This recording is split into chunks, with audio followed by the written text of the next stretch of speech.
What I want to show you is thinking about how, once you have your image made, how you're going to think through your 3 colorways. Because it's not as simple as just whatever you carve is going to be the white of the paper, and whatever you leave is going to be the color ink that you apply. Because in this case, we're going to be carving and printing it in one color, then taking that exact same block, carving it again, printing it in a different color, and then with the same block, carving it a 3rd time and printing it in a 3rd color.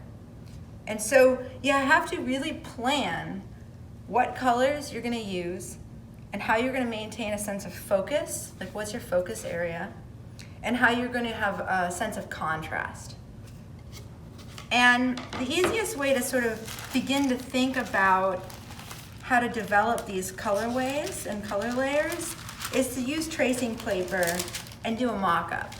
And so what I did is I put my tracing paper down on my image. And you can do this either off the image on your block or the image on your piece of paper before you transfer it. Either way works.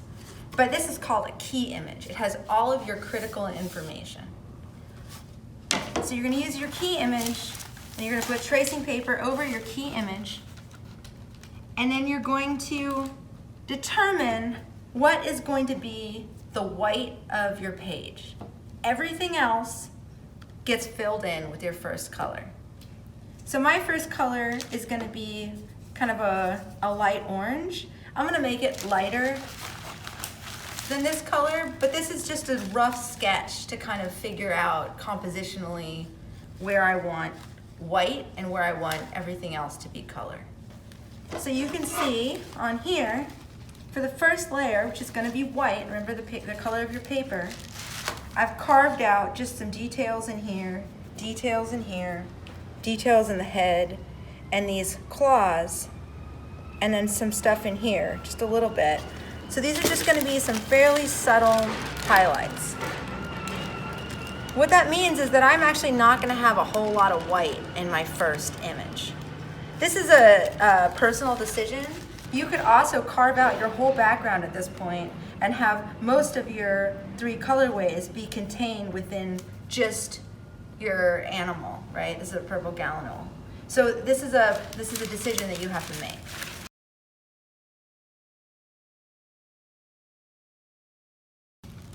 Or my second color of my reduction.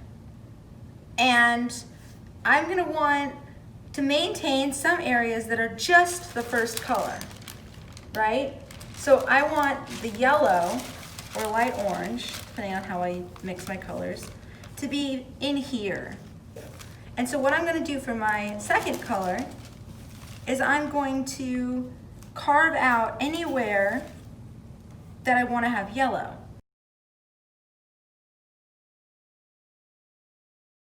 The last layer, which is where you really want to start pulling in your contrast, I'm going to have it be significantly darker. I'm going to make this last layer a really dark purple. And it's going to be pulling into focus this head and these features in here. And then some areas I actually drew here and I decided I don't want them.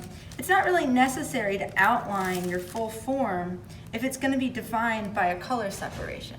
So you don't necessarily need to think of your last layer as being the details for every single thing in your initial key drawing. So I've actually X'd out some areas where I considered putting details. But I want to have a channel of contrast here because I want to weight my figure in space. And then I want to have it have this sort of momentum where it goes from being white and yellow and green into these purples. And so that this becomes the area with the most color, so that this is where your eye is going to gravitate to.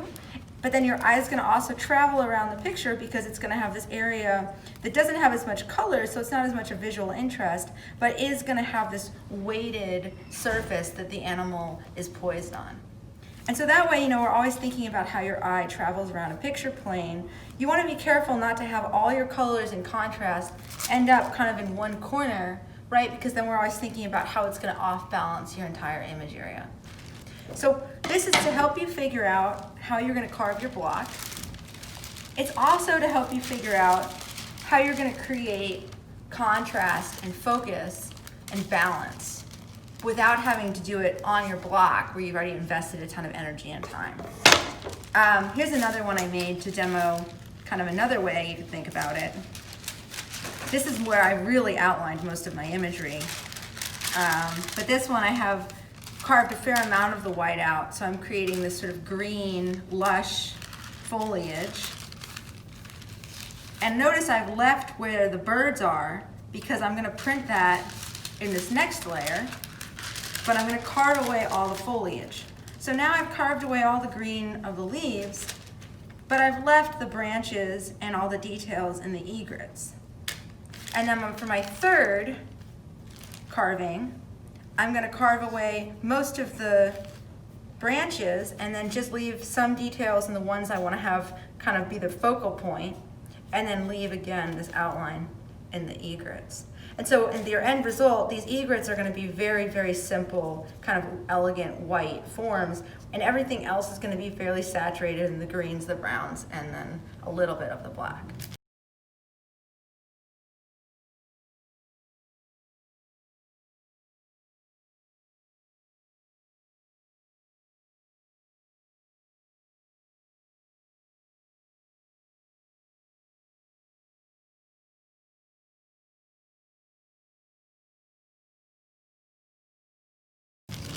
So this is just one way you can start mocking up your colorways. We want you to email us these, each layer. So you send a picture of this, and a picture of this, and then ideally hold it up to the window with all of them together and a picture of the three sandwiched together. And that's gonna help Keith and I and Teresa all evaluate how well you're understanding this idea of the layering.